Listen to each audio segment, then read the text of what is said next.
Pretty historic stuff with RFK Jr. joining forces with Trump. It's a little complicated what he's doing about suspending in the battleground states, and anyway, everybody saw that speech. Pretty exciting stuff, but it led to a bunch of posts, of course, on X. And I don't know, for some reason I woke up this morning, everybody was promoting Ezra Frish. Not everybody, but there was a really outsized push. And people will say, oh, well, he's a comedian. And so he was doing comedy at the DNC and he just really hit a chord. That's possible. That's possible. Sometimes I see evidence in the public domain and it makes me think things that maybe you don't think. You might see the same evidence and disagree. A lot of what I talk about is my opinion. Some people are interested in it. You might not be. But it's back to X, right? People who are interested in my opinion about that can read about the Twitter coup. See, that's the thing. Right, Ezra Frish. Let's just talk about this for a second. Who is this guy? And why do I care if people are talking about him on Twitter? Frankly, I don't. People talk about whatever they want. I just noticed it. So Ezra Frish, when did we first meet Ezra Frish? Do you remember when Matt Taibbi? So see, this is how it gets to Twitter. Let's do this. We're at Twitter, or old Twitter, former Twitter, ex-Twitter. Ha ha. Get it? But this little building complex here, there's been a lot of construction going on.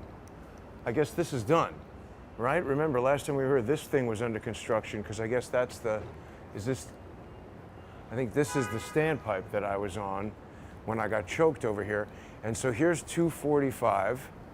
We're on West 17th Street right now. So this is 245. It's an office building. You know, it's for lease. They got space. And then Flywheel, I guess, is some kind of exercise place. And then, so this was Twitter, 249. Now it's Money Lion. There's no bird there. There is an X.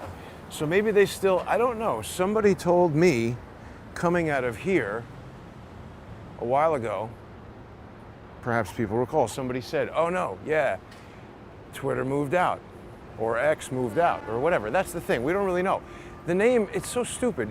The only person who likes the name is Elon Musk. And so it's X. But the issue is, so there was an article I saw. Where was this? New York Times had an article saying that, did I not bring it?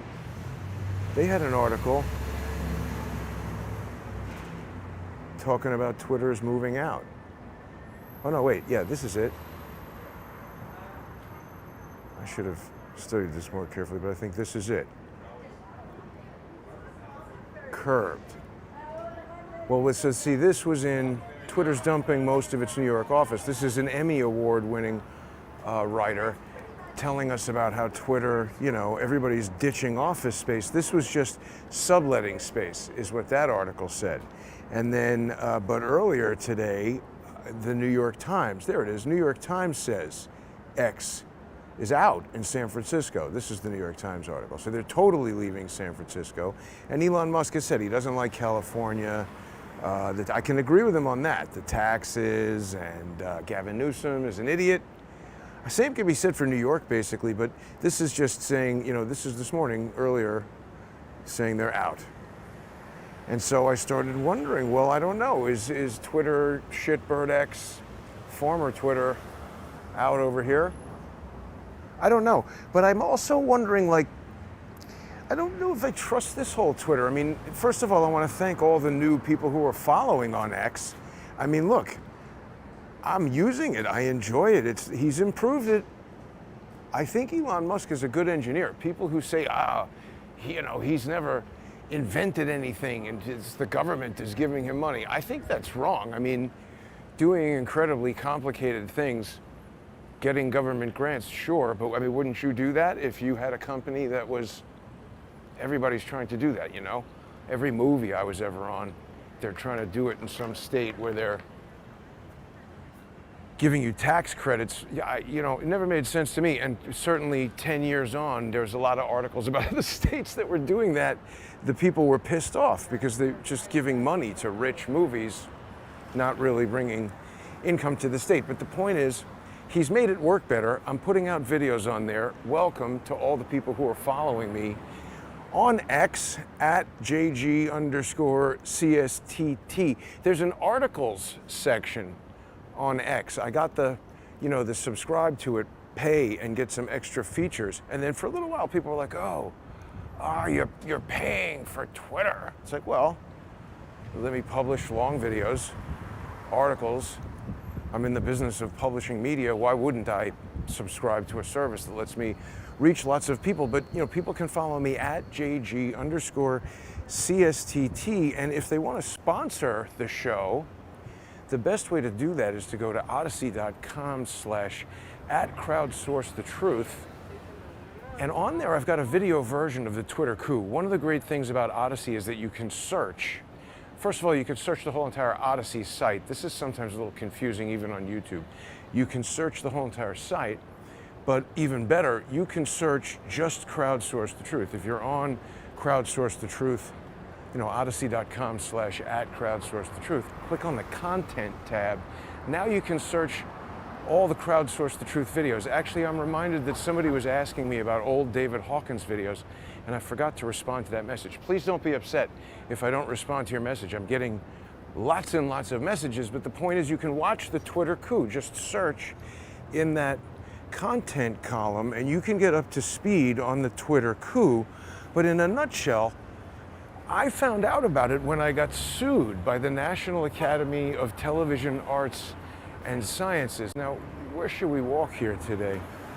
I just wanted to start outside Twitter there because it's just, X, it's unclear if they're still there or if it's gone. Gonzo, I don't know. If anybody knows, we'll find out. Certainly it seems to be consistent with the strategy of Elon Musk to have office people in a central office in Texas where the real estate is less expensive and the culture is maybe not so niche. And then remote people, why do you need an office in New York for a company like that? Maybe a sales office with a small number of people or something like that, but whatever.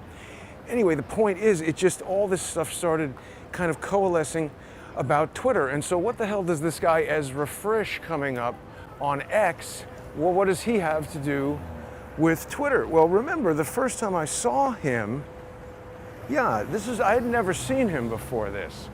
Around Christmas time, 23, December of last year, Matt Taibbi was having an event over at the Montauk Club. I had never been there before. It's a nice place in Brooklyn. One of these 100 and something year old, somebody's house at some time.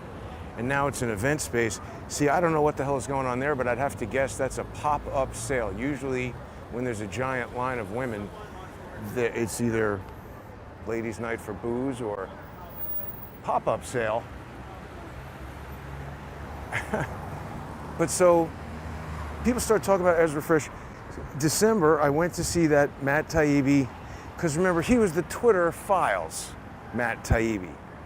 I went right over there, November 2022, to tell Elon Musk, hey, you got the FBI all up in here, and I got choked, right? There was that whole thing. People who are sponsoring the show can see. It's all on video. I haven't put it out, publicly, because there's an ongoing lawsuit. Goodman versus the city of New York. Those officers, I called the police after getting choked. The whole thing has been handled in an incredibly bizarre way. You would think if you get choked and have it on video, you call the police, the person doing the choking, you'd think it's like assault, you get arrested, maybe a ticket, go to court. No. Anyway, that's another story people can check out on Odyssey or any of these sponsor channels. The point is, 1 year later, Matt was well known. for having released the Twitter files. That was December 20-something, 22, 5 weeks after I went to tell Elon Musk about this. I never got to tell him. But what's interesting is, I had tried to do that in Texas just 10 days prior. George's brother, George Webb's mentally ill, wife-swapping, paperclip Nazi brother, he was sending emails to legal@twitter.com, and this is when James Baker, former FBI general counsel, I wonder what she thinks of the assassination attempt, the former FBI general counsel, he was the deputy general counsel at Twitter. And so George's brother is emailing this guy, basically telling him exactly what I'm doing, trying to communicate with Elon Musk about the fact that the FBI seems to have been violating everybody's Fourth Amendment rights, violating everybody's First Amendment rights. See, that guy knows these people on the bicycles are riding like crazy, risking everybody's safety. I wonder what that guy took a picture of. So, yeah, December 2022, Matt Taibbi gets involved in releasing the Twitter files. Everybody say, oh my God, the FBI. And so Matt now, a year later, 2023 December, he's been to Congress. I went there, spoke to him, handed him the Twitter coup document, colorful pictures all over it.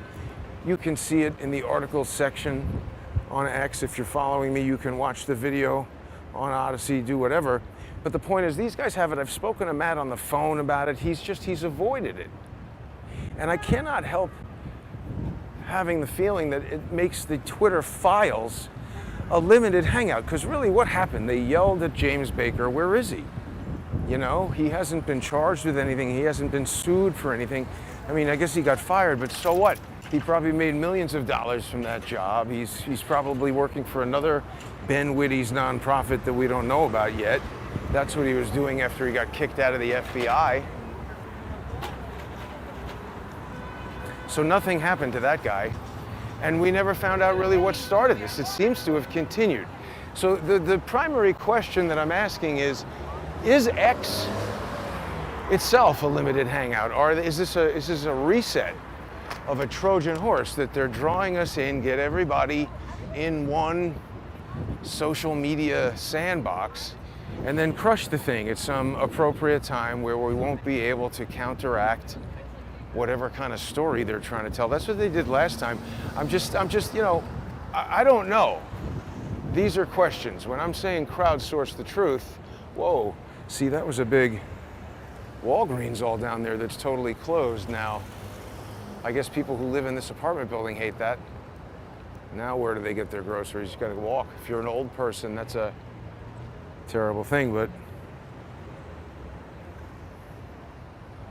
now I forgot what I was talking about. Twitter files, Matt Taibbi, right.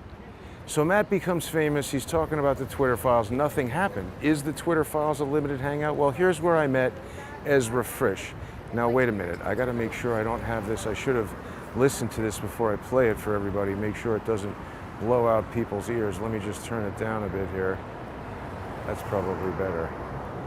Okay, here, let's listen to Ezra Frish. Government is keeping us safe. I actually am willing to take that position. Sure. I just feel like as a government, Ezra Frish, they, them, as a government, the government's entrusted with maintaining the safety of its citizens. You mentioned something like COVID-19, which killed hundreds of thousands of people, and not only that, it killed 40% more likely black and brown bodies. How do and you know therefore, that? 40%. What evidence? I'm trying to have a civil discussion. No here. evidence of that. You're 40% more likely systematically Wrong. targeted black and brown bodies, and in those instances, Incorrect. misinformation is not only harmful but also has a racial component to it. Not in Africa.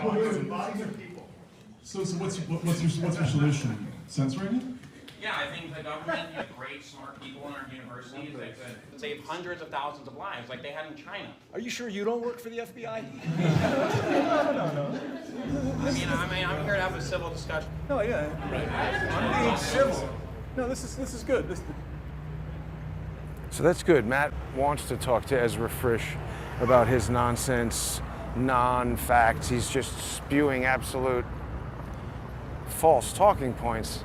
And Matt says, oh, no, this is good. We want to talk about this. He's got no time to talk about the FBI General Counsel Valerie Caproni and Twitter's first U.S. government liaison, Adam Sharp, the two individuals responsible for getting the FBI into Twitter. He doesn't want to talk about that. He wants to talk to stupid Ezra Frish about whatever nonsense he's got within Fauci We Trust on the t-shirt and all of that kind of crap. And so what's interesting is I made a comment about like, hey, what's up with everybody suddenly promoting Ezra Frish on Twitter?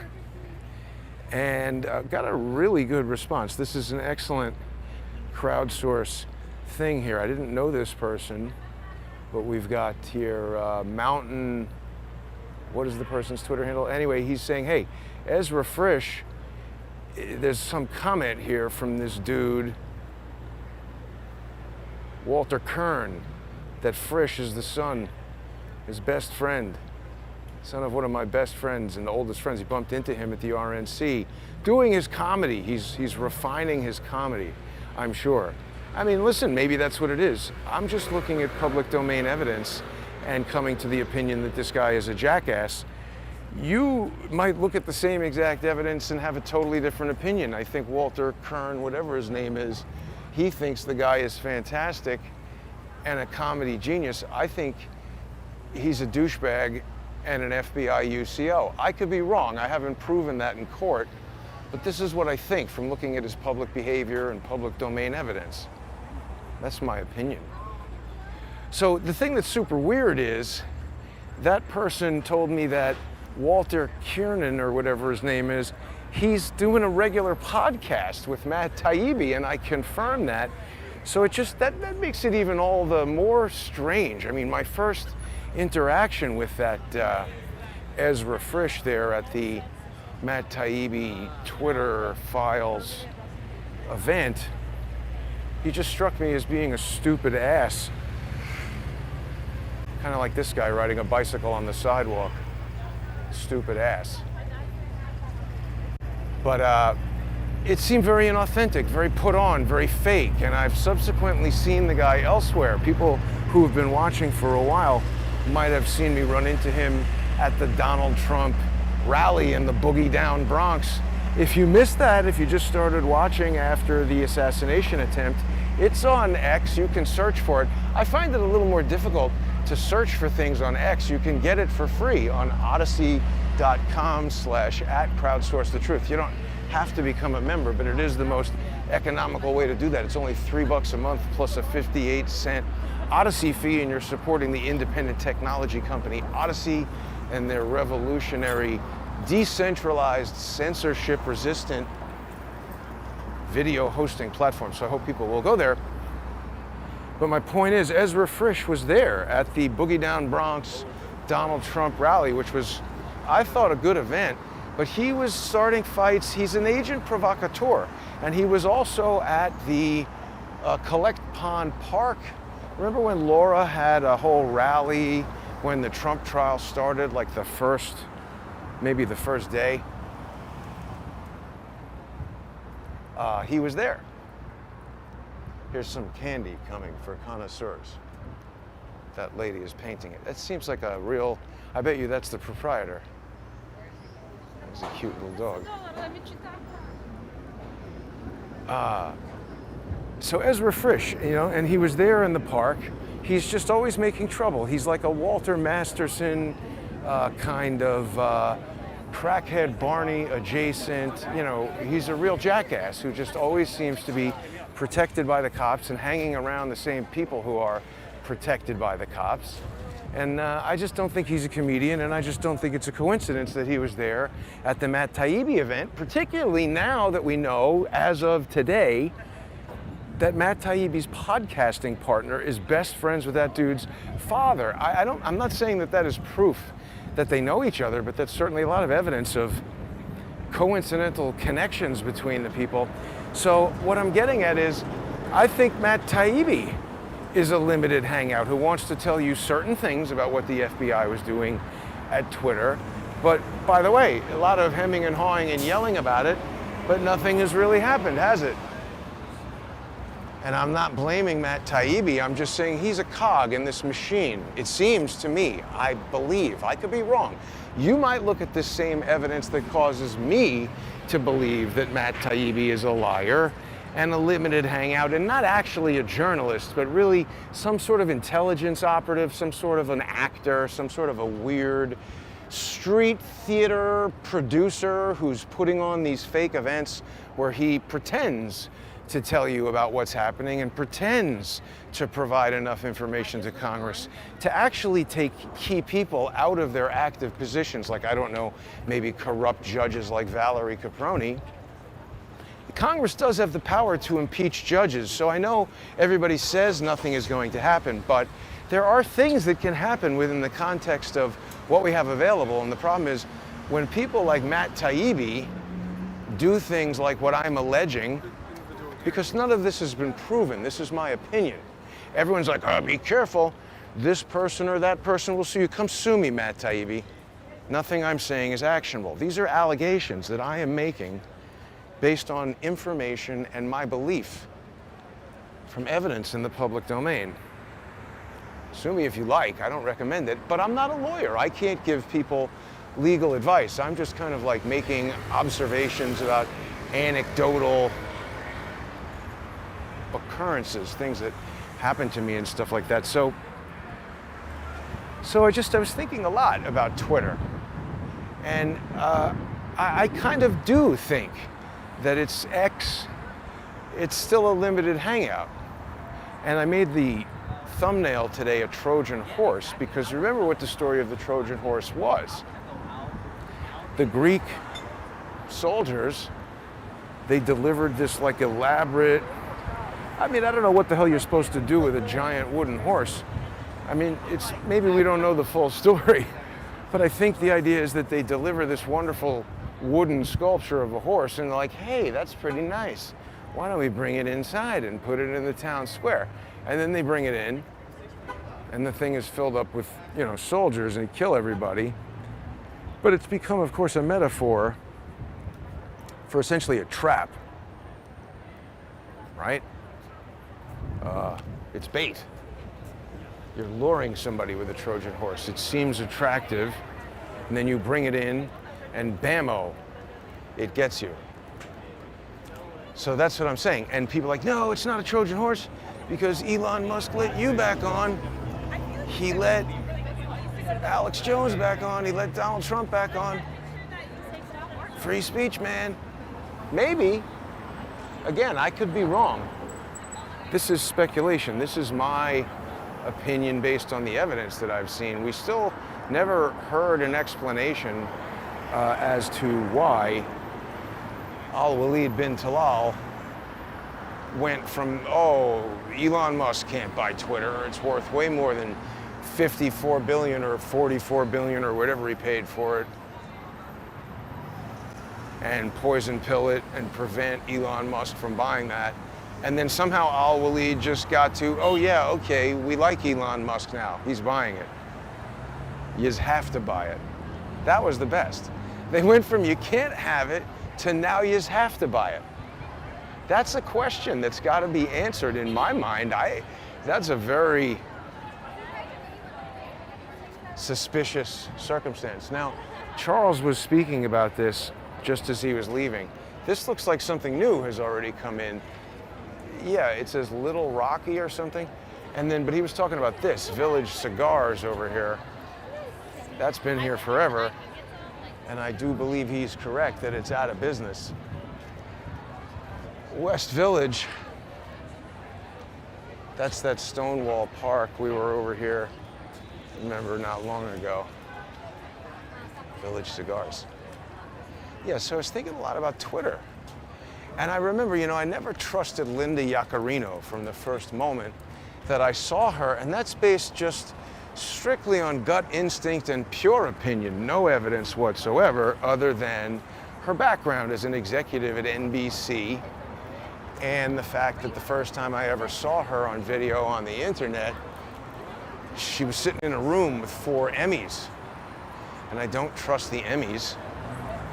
Everybody knows, or at least people who have been watching Crowdsource the Truth for a while know that the Emmys, the National Academy of Television Arts and Sciences, sued me in a bizarre circumstance, again, brought about by George Webb's, I allege, brought about by George Webb's mentally ill, wife-swapping, paperclip Nazi brother.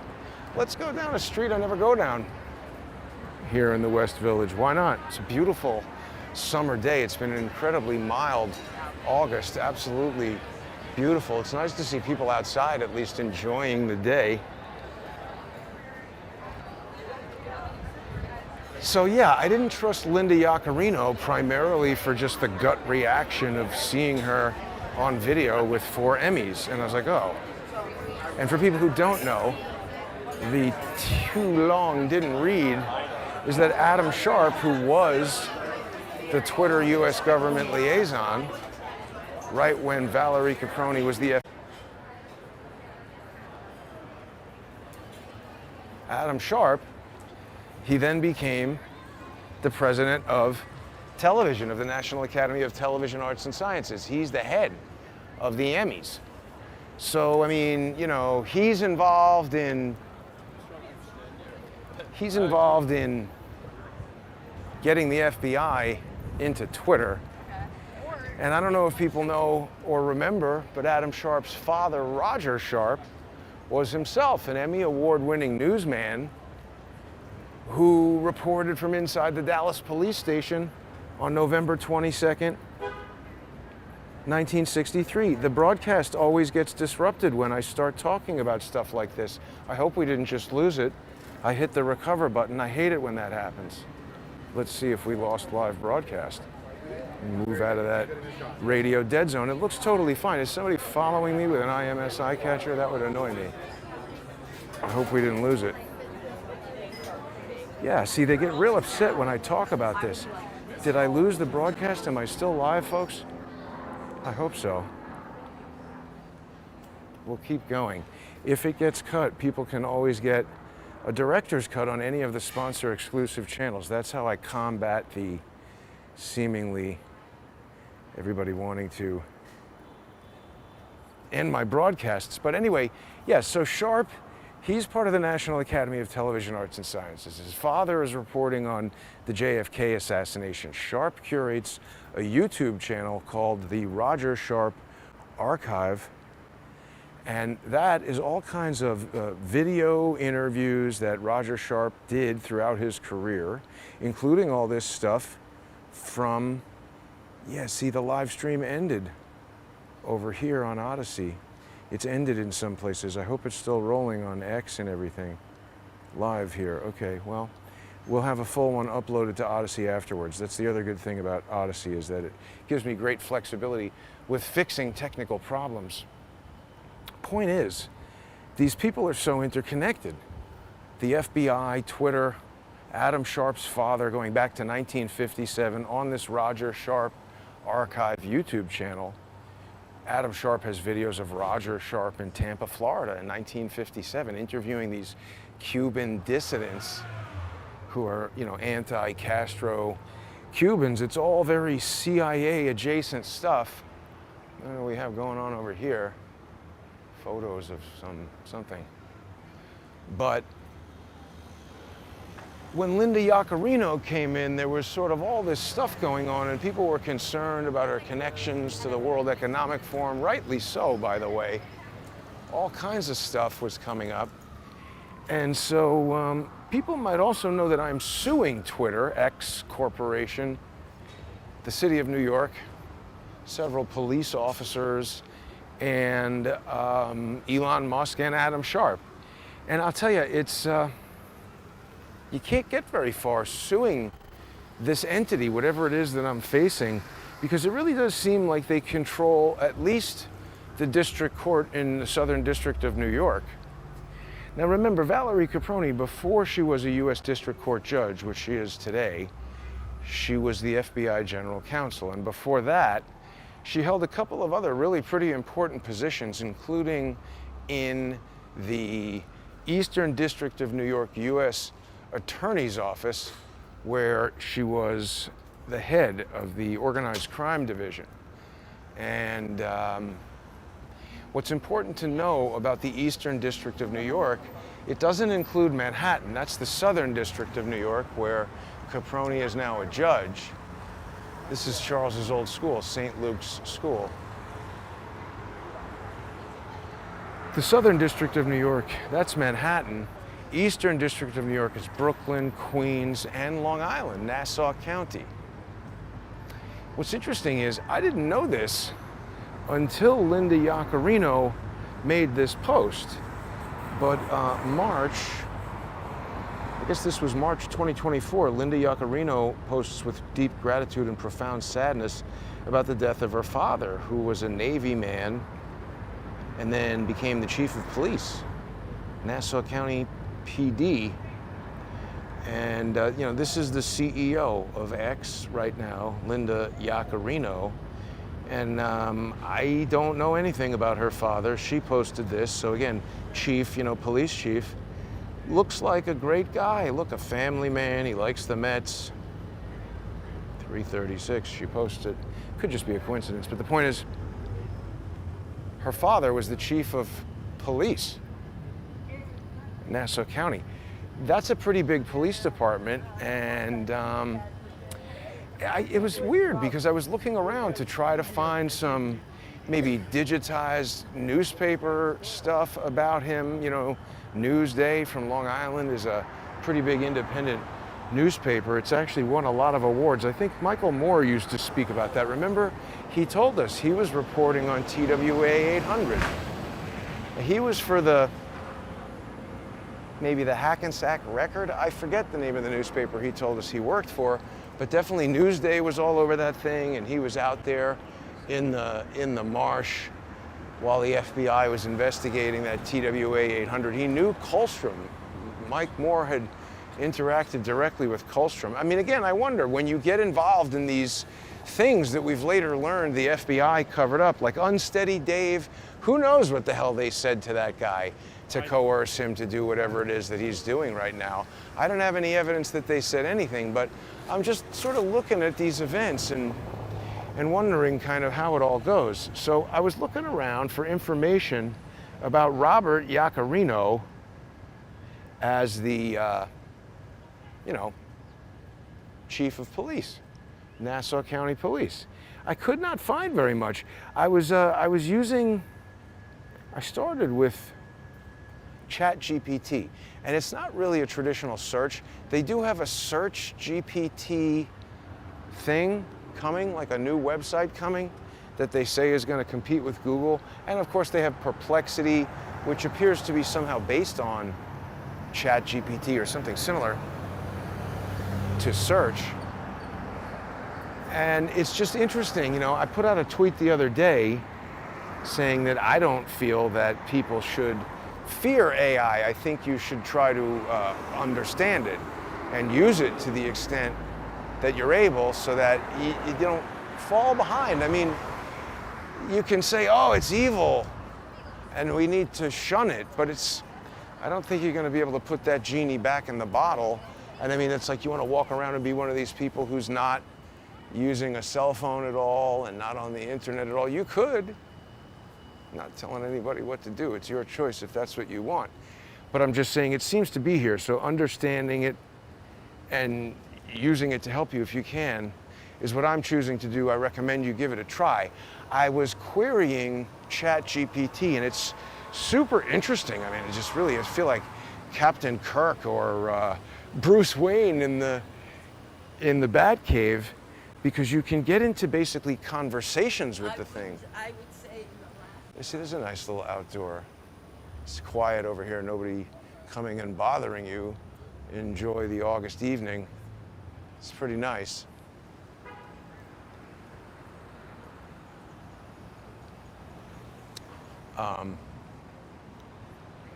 Yeah, so I said, I might publish this conversation with ChatGPT on Twitter if people are interested in seeing that. I might publish it as kind of like one of these long form articles. You go to @JG_CSTT on X and click on the articles tab. You can read the Twitter coup, and maybe I'll put up the, looks like a dog interaction about to happen, or maybe not. Nice dog. Thank you. What's your dog's name? His name's Oh, Tully. He's doesn't just like scared. me. He's just scared of people in general. Have a nice day. Thank you. Sorry about that. Oh, so it's okay. He might be smarter than he looks. So anyway, that dog doesn't want to talk about the assassination. What was I saying there? Yaccarino, right. So I said to ChatGPT, what do you know about Robert Yaccarino? And it said nothing. No information available. And I said, well, wait a minute, that's weird. I was being a little lazy. I could have just gone to Google, and there is stuff you'll find on Google, but even on Google, it was a bit tricky to find information about Chief Yaccarino here. I was kind of surprised. Let me just check Odyssey again. Maybe it's recovered itself. Is that possible somehow? Oh yeah, look, see, there was a little screen up there. It is still live.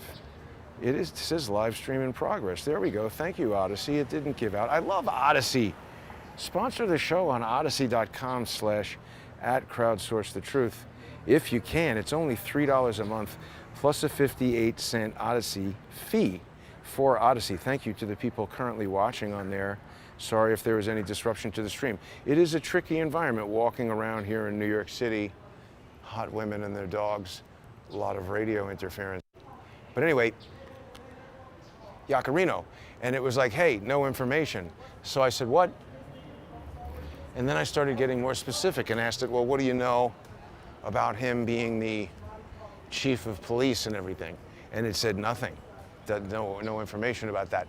So I went to Facebook, you know, and because Linda had put that stuff on Twitter and it wasn't finding it. So I remember I had seen that when she posted it, went back to Twitter Advanced Search and searched that and found it.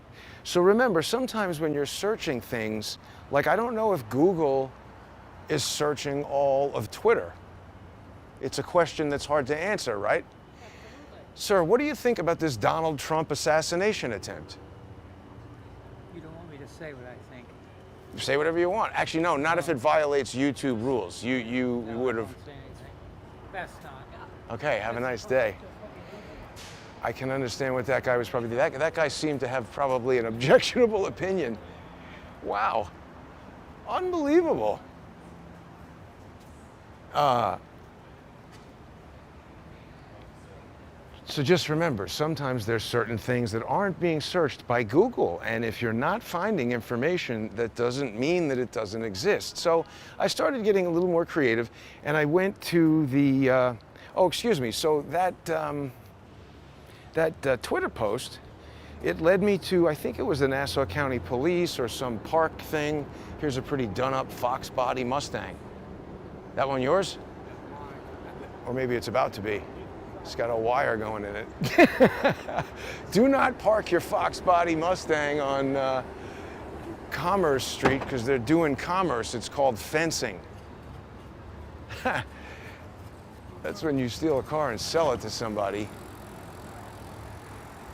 But anyway, it led to the Nassau County Police Facebook where they're saying like, hey, we've dedicated a basketball court in whatever park to this dude, Robert Yaccarino, because he's such an awesome chief of police. So I said, hey, ChatGPT, what about this? Isn't it kind of weird that this guy is so prominent that they're dedicating public basketball, courts at the park to him, but yet there's nothing in the newspaper, nothing, no videos, nothing. And it's like, yeah, you're right, it is a little strange. So I started doing more of that, and I started looking around, and I went to the New York Times. And I realized this is not the first, but look at this, November 22nd, 1985, 22 years after the assassination of John F. Kennedy, to the day, we have this article in the New York Times, which is talking about the Nassau County Police Department and their growing involvement in an international counterterrorism program that is put together and spoken about by the Public and Congressional Affairs Officer for the State Department. Pretty wild. It sounds an awful lot like the JTTF, and look who is right in there is Robert Yaccarino. And so they're getting into the controlled use of assault, all kinds of counter-terrorism stuff, getting down with the State Department. And, you know, I don't know, a lot of people seem to think that there's a certain degree of, I don't know, interaction, crossover. Maybe the State Department and the CIA are sort of one and the same. I don't know. But I got into some interesting questions with ChatGPT. That's a scary looking character, isn't it? Seems like he has sinister intentions in his heart. I'm glad we're walking away from him. Is this Elon Musk? But anyway, there's that article there in the New York Times. I'm sure it's just a coincidence that they published it on November 22nd, 22 years after that sinister murder, I'm sure. I don't know, do people remember the detail that I've shared that when Adam Sharp and the assholes at the National Academy of Television Arts and Sciences were suing this fake company invented by George Webb's mentally ill, wife-swapping, paperclip Nazi brother, we had a hearing. Maybe this was 2021. I'd have to look it up to be precise, but you know, it was right. The courts were closed for a good long time after, you know, due to COVID. And this is when they had just started opening them up. What is this? Indian? I don't know. I don't know motorcycles that well. 850. Cool. Somebody will know. They had just reopened the courts and they were doing Zoom hearings. It was a new thing. It was sort of unheard of before Zoom, you know, telephonic conference. They were very opposed to it for whatever reason. But now we had Zoom. And so we were doing a Zoom conference with Valerie Caproni. She was the judge. Pretty lucky, quite fortuitous. She seems to be the judge in all the cases where the FBI doesn't want me doing something or talking about something, but that could be a coincidence. Basically, you know, I'm in my apartment, my lawyer is at his office, everybody's on Zoom. Valerie Caproni is in her chambers over there at the courthouse, and hanging up in her chambers is a portrait of Lyndon Johnson. Now, Valerie Caproni is in her 60s. She was born in 1955. So she was 8 years old when Lyndon Johnson became president. And I guess what, 13 when he left office? I don't know. Are you really dialed into politics? Does it seem like Lyndon Johnson would be the most influential possible president in that woman's legal career? Whoa. Why wouldn't she have maybe a portrait of Obama? That's the guy who appointed her. Oh yeah, wait a minute. This is a meat market that we've been by in the past. Charles speaks very highly of if people want a butcher shop. That's an old school one. But she's got Lyndon Johnson hanging there. It makes no sense to me. And also, I just wonder if it's like she has it there as like a kind of an inside, like nobody sees that. And then does she even realize? Like, I don't know if that's a message intended for me. What do you think about the Trump assassination attempt? Oh, that was crazy, man. Are you from New York? Yeah, I'm from upstate. And so what do you think? Is it just that guy on the roof, or is it some bigger scheme, conspiracy? You never know. Never? You'll never know. Maybe someday. Maybe one day. Okay, take it easy, man. He thinks we'll never know. Oh, those are his friends. I should have asked them. Anyway, yeah, so Yaccarino, can't find any information about the guy. It's so easy to become distracted walking around, starting out ADD. and then just, walking around. What do you think about the Trump assassination attempt? Was it that kid on the roof or a larger conspiracy? I, Omega. You don't know? No, I don't speak English. Ah, adios, amigo. Yeah. How do you say, what do you think of the Trump? Como se pienso de la asesinación de Trump attempt? I don't know how to say that in Espanol. To do that, learn how to ask people stupid questions in foreign languages. What was I talking about before? We're not done talking about Robert Yaccarino. Right, so, Caproni has LBJ hanging in the office. It's crazy. So, I mean, are they saying, hey, we are Team Killbox. We are Team Plane Crash, Team TWA 800, Team Maniac. If you need, something done, they're the ones. I don't know. I think so. But I haven't been able to prove any of this because basically they essentially control the court. Here's basketball. Let's have a look. It's a lot of exciting things going on in the summertime in New York, and it's just beautiful. It's not too hot.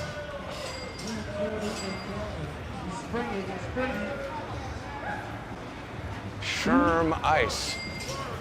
I don't know what that is. But this is their annual pickup classic.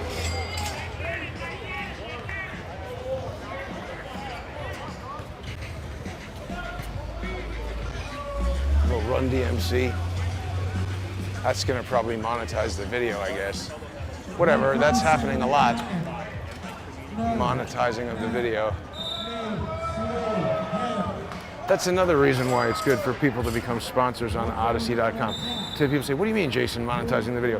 Because when copyright music plays, YouTube will say like, oh, now Run DMC gets money for this video. Or, hopefully Run DMC, they can take it down sometimes. Most of the time they don't care. I think they just put ads on there and give it to whoever's music it is. But so, I mean, again, people say, oh, Jason, you're a conspiracy theorist. Article in the New York Times about Robert Yaccarino on November 22nd. Doesn't mean anything. Adam Sharp's father inside the Dallas police station reporting on a live video broadcast. Oh, I just fucked up this guy's shot. Sorry, dude. Take two. Sorry. Sorry. Adam Sharp's father, he's in there, November 22nd. Could be a coincidence. It could all be a coincidence, but it was also interesting that for people who might not be familiar, in 1975 we had the church committee hearings, and they questioned the CIA, and the CIA told the Senate that they were influencing journalists. I don't know if that included Roger Sharp. It seems like it would have, given the time frame that they were talking about and the type of material he was dealing with. Seemed like it would. And then, back to Mr. Yaccarino, Chief Yaccarino, he's right in there exactly at the time that they're creating the FBI JTTF. Nassau County is in the Eastern District of New York, so he's the chief of police at a major police department in the district where Caproni is the head of the organized crime division. It's almost, there's almost no question that they would have known each other and worked together and worked on organized crime cases, Long Island, New York City. It's just virtually impossible. And the New York Times is practically telling you there that they're building the JTTF. Now imagine in 1985, people were busy watching Marty McFly and everything was like rah rah America, free speech. You would never ever think about this mass surveillance state that we live under right now. But really, when you look back on this history and the people involved, it's kind of amazing what a tight circle it is and how the focus really has been penetrating the Fourth Amendment, being able to track every single person, listen to what you say, look at all your messages, all of that stuff, and they've achieved it. So I don't know, did Robert Yaccarino make his way up through the Nassau County Police Department to become the chief because he was complicit with this whole notion of, hey, we're going to join federal law enforcement together with local law enforcement? And that's really not too palatable prior to 9/11, but we can start talking about it openly after that because people have a real appetite for oversight and security after all the fireworks down at the World Trade Center. You know, everybody knows. What the hell is that guy talking about? I mean, I think people follow where I'm going with this. It seems like, you see, that's not smart. Moving your hands around quickly behind somebody's head in New York City, that almost caused me to whip around, except I've been doing this for long enough to realize that that was an idiot doing what that idiot was doing. Everybody's a friggin' comedian. I don't know, what do people think about this, Linda Yaccarino's father? Because the point would be, if this is all a tight network of Fourth Amendment criminals who want to track everybody everywhere they go, search every message, everything that you do, shut you down, step on your First Amendment rights. People in the comments are saying Twitter went underground. See, that's my exact point. What we're dealing with here, it does not admit defeat and go away. I mean, a lot of people aren't going to have much question about this. I'm not really able to make a definitive conclusion as to whether Elon Musk would know about this or not. It seems like he would. This is this guy's shtick here, sitting on the bicycle all day, and there's some metal thing holding it. It's a strange vibe here in the park. Got graphic novels for sale.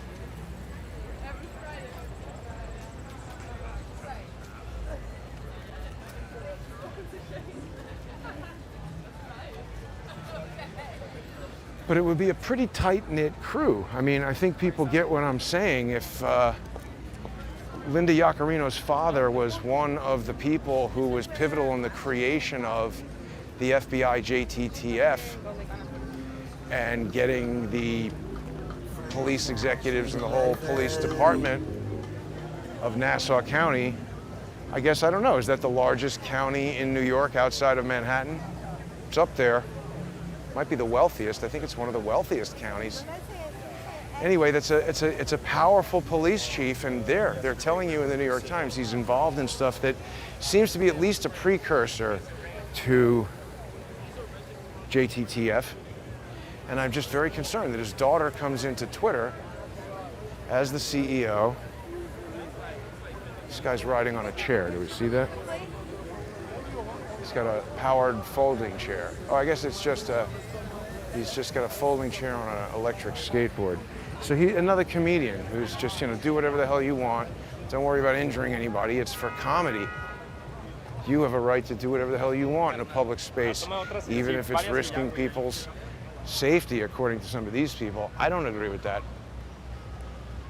Anyway, I don't know. There's just a ton of evidence that Trojan horse, luring everybody back in. So, I mean, I'm concerned. And by the way, that's another reason for people to follow on Odyssey. If I'm right, and X is just another Trojan horse laying in wait, lying in wait to spring upon us with some as yet unknown October surprise. That's the point, is we'll be surprised by it. I don't know, maybe they do something and then throw everybody off Twitter that moment, off of X at that moment. I allege that's what Adam Sharp calculated with George Webb's mentally ill, wife-swapping, paperclip Nazi brother. Remember, they waited to make their complaint with YouTube. John Cullen and I, we did that Crony Awards video June 12th, 2020. Email, I allege, was sent from George's brother to Adam Sharp via some web portal or however it was sent. That was sent 6 weeks later, July 28th. Sharp waits 3 weeks August 21st, 2020 to make his complaint. I allege he did that so that the 90-day penalty would go August 21st to September, October, November 21st, so that the channel would be dark for 2.5 months before the election and 2 weeks after, when they knew they were going to try to sell everybody on the nonsense that Joe Biden won and cover up aggressively the Hunter Biden laptop, which Adam Sharp was directly involved in even 4 years after he's no longer working at Twitter. He's the president of television in 2020, but October 28th, 2020, while Jack Dorsey was testifying in front of the Senate about this very matter, Adam Sharp goes on CNBC to talk to them about how it's the responsibility of these platforms to control disinformation. They're literally trying to dictate the truth. This is what I called stipulating reality. That's what this is all about. And so they've been using Twitter to do that. And I think it's just too important of a tool in terms of everybody having it in the pocket and it being able to listen and follow with the GPS, and the users having clicked OK, I agree to let you do that. I mean, it's a surveillance state dream. It's the digital Stasi in your pocket. This has got to be what Zbigniew Brzezinski, it might exceed what he anticipated. I don't really know.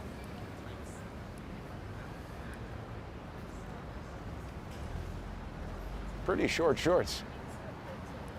I don't know. That's what do people think about all this? I don't think Linda Yaccarino really has free speech at the top of mind. I think she has Fourth Amendment violations and surveillance state kind of baked into the DNA, is my opinion. What do people think about this? Mario chair cart. I mean, what the hell is that guy doing? And where are the cops, you know? You see something like that, and on a very sort of instant and subconscious level, it sends the message that, hey, anything goes here. You know, wacky stuff, no law and order. The cops are not around. But wait, there was something else. Oh yeah, because last night in that, oh yeah, Rubin Hall. Wow, this was my dorm. Are you guys moving into college? Is this freshman year moving in? Yeah.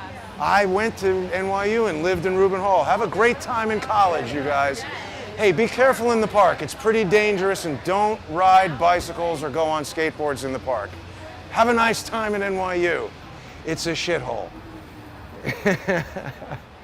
But they hopefully will have a lifetime of memories ahead of them. And I did. That was my dorm. First 2 years. Thank you, Pam. Pam says I have the best graphics. Yeah, I wanted to make this Elon Musk Trojan horse X graphic pretty detailed. Obviously, I enjoy making these graphics, and we've got a lot of great AI tools. The competition is heating up like crazy with these AI generation, you know, art generative programs, and so I have a lot more control over what you can do with it now. I don't know, anybody who's saying that it's not, it's too bad we didn't see that guy's haircut from the front. He had like a dreadlock Papa Smurf thing going. But anyway, what I was gonna say is, Trump in Arizona, he didn't say he's gonna, I actually have rethought what this Robert Kennedy role in the Trump administration could be. It's clear, obviously, that a lot of his supporters are very anti-Trump, but I think the overwhelming majority of Robert Kennedy's supporters are sort of centrist, independent, you know, people who don't fit into either category necessarily, and that's a lot of people who are also Trump voters. Everybody knows that I'm talking about it. It seems to me like it's really going to help Trump overall, and one of the things that Trump said was he's going to create a commission on assassination attempts. Now, I would like it if Trump had a little more social etiquette, because if it was me making the speech, I would have said, we're going to investigate the JFK assassination and the RFK assassination But again, I'm not Trump, he's not me, and obviously I'm not president or a billionaire, so he knows things that I don't. But my point is, he doesn't need to make Robert Kennedy the head of Health and Human Services. He could just have him be some sort of like civilian oversight chairman for some kind of presidential appointment or committee. He could do whatever the hell he wants and make it legal, I'm saying. But why does Robert Kennedy have to be anything other than a special consulting attorney? I mean, they're doing it for all kinds of illegal crap with Norm Eisen, right? Norm bounces back and forth from, I forget what law firm that idiot is with, but you know, he does the same usual stuff. Be an ambassador, you know, do whatever he's doing to help Obama and to help Hunter Biden. Wow, look at that incredible collection of garbage. I think that's the future of garbage, is to turn it into a condo. They go this way. I don't want to deal with the huge crush of traffic up there.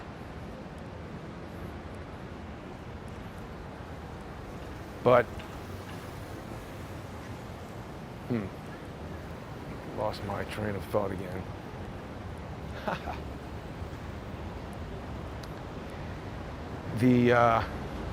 What was I talking about, folks? Yaccarino X, yeah, it's just too attractive of a tool for them. Oh yeah, right, the assassination committee, right. So you could just have RFK, just like Norm Eisen consults and is a lawyer for the Democrats. Why can't you just have Robert Kennedy do that and sit on top of some presidential committee, give a report, and then based on the results of the report, the president will order something or Congress will do so. I don't know. I just don't think they need to lock RFK into a box. So Captain Kirk says, can AI software clean up some of these Butler videos? Look, no, that's not the way to do it. AI software, the way I'm using it, is for visual effects. And AI software can definitely do things like take, what's his name, Thomas Crooks's face. So every picture we've seen of Thomas Crooks, he looks like he's like maybe 15. So one thing you could do with AI is probably show a lot of pictures of Thomas Crooks and say, hey, here he is, 15, 16, 18, 12. Make a picture that looks like this guy when he's 20. AI could do that. And then you could say, okay, here's a video of Max Urich walking down the thing. Take this face of this 20-year-old guy and strap it onto the person walking and make it look like somebody else. It could do that. So AI is good for, you know, creating, you know, imaginary graphics, fantastic images and fictional images. But as far as like taking a bad quality video and getting something out of it, it's just not really something that can be done. What I've been trying to advise people since about the first week here is that if you see a video, for instance, the moron Unsteady Dave, and you say, well, gee, that's interesting. It looks like there might be something of interest in this incredibly shaky video with lots of red graphics on it. What is everybody waiting for here? AMA. Is it the American Medical Association? It's really clogging up the entire sidewalk.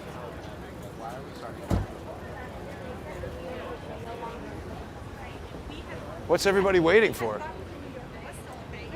Oh, the Avengers is filming down the, no. What is this? This is School of Arts, Performing Arts, and they're got some housing. They're showing the kids. Ah, new people going to college. And they have wise asses for parents, so it's going to be good. So I guess college is in session now. But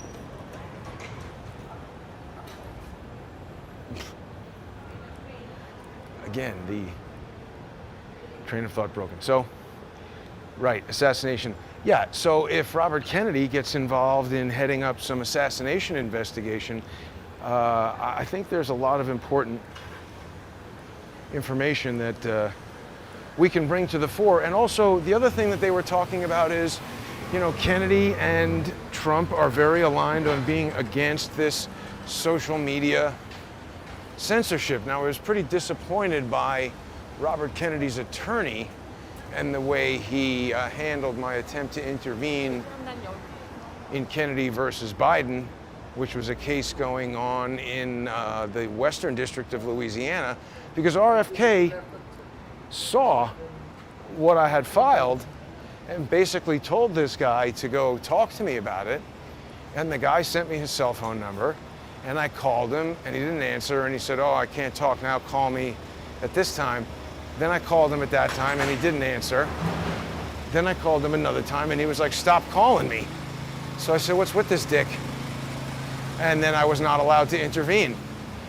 Now, Kennedy mentioned that case last night and said that they upheld his injunction. I need to go back and look at that, because that's a case that includes certain people that I'm not allowed to talk about due to an unconstitutional court order that I had hoped my intervention in that would allow me to overturn. And unfortunately, because Scott Street refused or declined or whatever he did to speak to me the way Robert Kennedy had advised him, I did not get to benefit in any way from a positive outcome of that case. Maybe I could have. Look at how dangerous this would be if you got hit by this bicycle on the sidewalk. Things like the weight of a motorcycle. Oh boy. So yeah, we've got, homeless migrants all over the city. Captain America to the rescue. What do people think about all this, about Linda Yaccarino's father? It seems like he's almost definitely involved with the intelligence community and the FBI, JTTF. Remember, it was created in New York City. The NYPD and the FBI created the JTTF in 1980. And so here we are, that article, 1985, just a few years later, talking about how he's training all kinds of, foreign police forces and counter-terrorist stuff. Really seems like JTTF stuff to me. And I mean, I'm sure he knows Caproni. So anyway, that's basically what I discovered. I got into some incredible insights in this conversation with ChatGPT. If people are interested, I can publish it on X. Just send me a message if you'd like to see that. People can always do that. All these things have DM capability on there, but you can DM me on Twitter if you're not on X, at JG_CSTT. It's a beautiful day. It's nice to walk around and talk to everybody. I'm trying to do a little interaction with the chat, but it's dangerous. I've got to keep my eyes out for maniacs and cars trying to run me over, all that different stuff. I'm going to have Charles on tomorrow. People were asking me what Charles thinks about this yacht that sank. I guess it was Goldman Sachs or some kind of financial muckety-mucks that were on there. I don't know that much about it, other than they announced, I think today, that the Italian police suspect foul play. I don't know what they've found, but I mean, that yacht sinking, that's got David Hawkins written all over it. But Charles did send me an email earlier that he found it suspicious. So I guess we will hear from him as far as what he thinks about that. Sorry.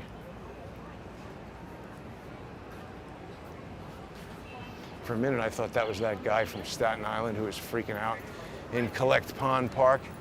He's another Ezra Frish adjacent lunatic.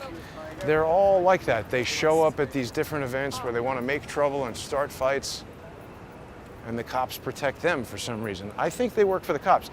The other thing I was asking ChatGPT about with regard to Robert Yaccarino was the NYPD Intelligence Bureau, and it insisted, yes, that the Nassau County Police cooperate with the NYPD Intelligence Bureau. I asked it to give me some direct public links to that, and it couldn't, but it was rather adamant that they do, and I tend to agree that it is quite likely that they would.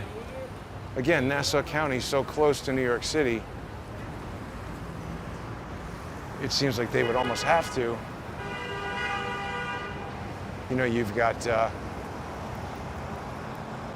is it intra-jurisdiction crimes, so they cooperate and work together quite a bit. That's what ChatGPT was saying.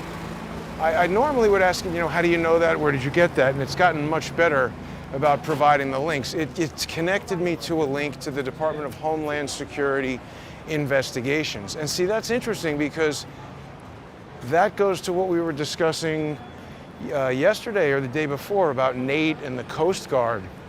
And Cullen brought up a good point. I've been looking up the Posse Comitatus Act, not because I'm a lawyer. Certainly nothing I ever say is legal advice, and I could be completely wrong about anything that I ever say about any kind of law or act, because I'm just a layperson looking at stuff on the internet, not an attorney. But the Posse Comitatus Act, it's got to do with using the Army. Remember, I was walking by that Walcott Hotel, and we saw the Army had taken it over and was basically aiding an invasion, helping foreigners take over New York City. Seems like the opposite of what the Army is intended to do. I don't know, to me. But remember what that guy said? He said they were invited by the governor.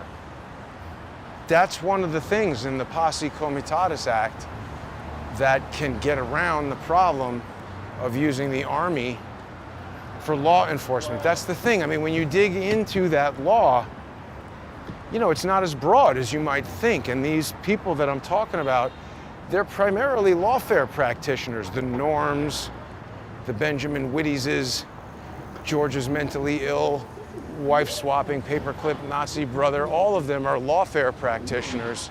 Dan Bongino, Devin Nunes. See that guy? He's trying to blast music to monetize the video because he's a dick. What we could have done is shown his Instagram or something, and maybe people would have sent him money. But that's a microaggression. Oh. Well, it's a pretty long walk here. Lots of things out of business, thanks to Joe Biden's excellent economy. Not good.